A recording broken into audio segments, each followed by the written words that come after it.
இந்த நிகழ்ச்சியை வருகின்ற சிறப்பித்திருக்கின்ற கழகத்தினுடைய துணை பொதுச் செயலாளர், பாராளுமன்ற திராவிட முன்னேற்ற கழகத்துடைய குழுவினுடைய தலைவர், மரியாதைக்குரிய கவிஞர் கனிமொழி அவர்களே, நம்முடைய திராவிட பள்ளியை தொடர்ந்து நடத்தி கொண்டிருக்கின்ற மரியாதைக்குரிய சுபவி அவர்களே, வருகின்றிருக்கின்ற அன்பிற்கினிய ஒரு உடையார்பாளையத்தில் பிறந்திருந்தாலும் ஜெயங்கொண்டம் பகுதியில் ஏழை குடும்பத்திலே பிறந்து திருச்சியில் வந்து அங்கேயும் பள்ளிகளை நடத்தி இங்கு வந்து ஐஏஎஸ் ஐபிஎஸ் இன்றைக்கு திருச்சியில் உருவாக்கி தருகின்ற அன்பிற்கினிய சகோதரர் விஜயாலன் அவர்களே, வருகின்றிருக்கின்ற மாவட்ட திராவிட முன்னேற்ற கழகத்தினுடைய செயலாளர்கள் அன்பிற்கினிய தியாகராஜன் அவர்களே, வைரமணி அவர்களே, திருச்சி மாநகரத்தினுடைய வணக்கத்திற்குரிய மேயர் அன்பழகன் அவர்களே, அம்பியாவதி அவர்களே, அனைவரையும் வரவேற்று சிறப்பித்திருக்கின்ற நம்முடைய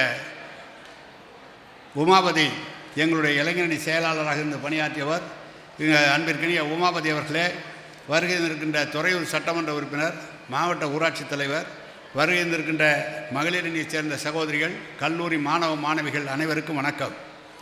உள்ளபடியே அரசியலிலே எந்த பதவியும் எதிர்பாராமல் தொடர்ந்து திராவிட இயக்க கொள்கைகளை மக்களிடம் பரப்புவதிலே மிக சிரமப்பட்டு தொடர்ந்து எவ்வளவு சிரமம் இருந்தாலும் அதை ஏற்றுக்கொண்டு நடத்தி கொண்டு இருக்கின்ற சுபவி அவர்கள், நாங்கள்லாம் அவரை அழைத்து பொதுக்கூட்டங்கள் நடத்தி அதன் மூலமாக மக்களை என்ன இந்த அரசு என்ன செய்கிறது, திராவிட இயக்கம் என்ன செய்கிறது என்பதை எடுத்து சொல்வதற்கு எங்களுக்கு ஒரு சிறந்த போர்க்கருவி அவர்கள். என்னுடைய சுபவி அவர்கள் அவர் நடத்துகிற திராவிட பள்ளி நீங்கள்லாம் பார்க்கலாம், காமராஜர் ஆட்சி என்று சொல்வார்கள்.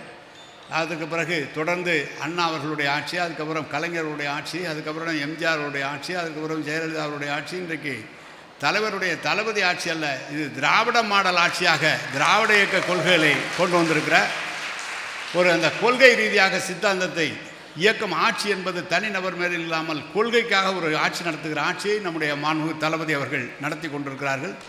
தளபதி அவர்களுக்கு உற்ற துணையாக நம்முடைய எம்பி அவர்களும் சுபவி அவர்களும் என்றைக்கும் இருந்து மக்களிடம் சென்று உரையாற்றி இருக்கிறார்கள்.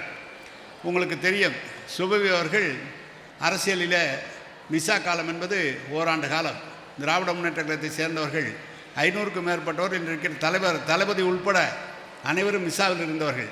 ஆனால் சுபவி அவர்கள் கிட்டத்தட்ட 1.25 ஆண்டு காலம், ஒரு ஆண்டு தாண்டி 1.25 ஆண்டு காலம் ஜாமீனே பெறாமல் தொடர்ந்து சிறையில் இந்த கொள்கைக்காக இருந்து இந்த கொள்கையை வளர்த்தெடுத்தவர் நம்முடைய சுபவி அவர்கள்.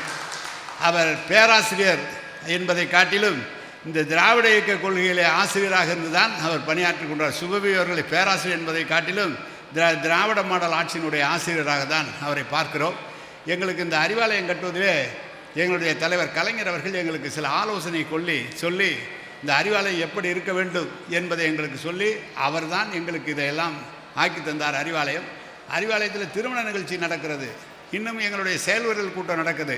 ஆனால் அறிவார்ந்த திராவிட இயக்க கொள்கைகளை பேசுவதற்கு இந்த இடம் அமைந்திருக்கிறது என்று சொன்னால் அது தலைவர் கலைஞர் அவர்களால் உருவாக்கப்பட்ட இந்த இடத்திலே இந்த கூட்டம் நடத்துவதில் நாங்கள் பெருமையாக கருதுகிறோம். எனவே உங்களுடைய கொள்கையின் வாயிலாக தமிழ் மக்களுக்கு நீங்கள் தமிழ்நாட்டில் யாரும் இடஒதுக்கீட்டை மறுத்து இன்றைக்கு திராவிட மாடல் என்றால் என்ன என்று கேட்கிறார்கள். திராவிட மாடல் என்றால் என்ன என்று சொல்கிற போது எல்லாருக்கும் எல்லாம் என்பது தான் திராவிட மாடலுடைய தனி சரித்திரம்.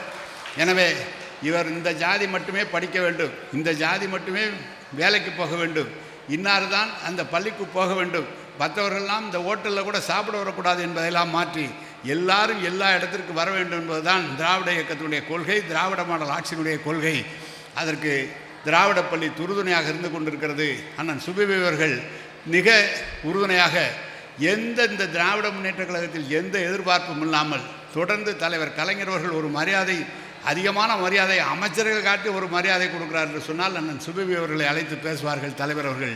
எனவே அப்படிப்பட்டவர் நடத்துகிற நோக்க உரையாற்ற இருக்கிறார். அதற்கு இறுதியாக நம்முடைய கவிஞர் அவர்களும் பாராளுமன்றத்திலே ஆங்கிலம் தமிழ் இரண்டிலையும் எடுத்து சொல்லக்கூடிய அவர்கள் கிட்டத்தட்ட 17-18 ஆண்டு காலம் இன்றைக்கு 19வது ஆண்டு காலமாக பாராளுமன்றத்திலே திராவிட முன்னேற்ற கழகத்தினுடைய தலைவராக 2 அவைக்கும் தலைவர், பாராளுமன்றத்தில் 2 அவையினுடைய தலைவராக அவர்களும் வந்திருக்கிறார், உரையாற்ற இருக்கிறார்கள்.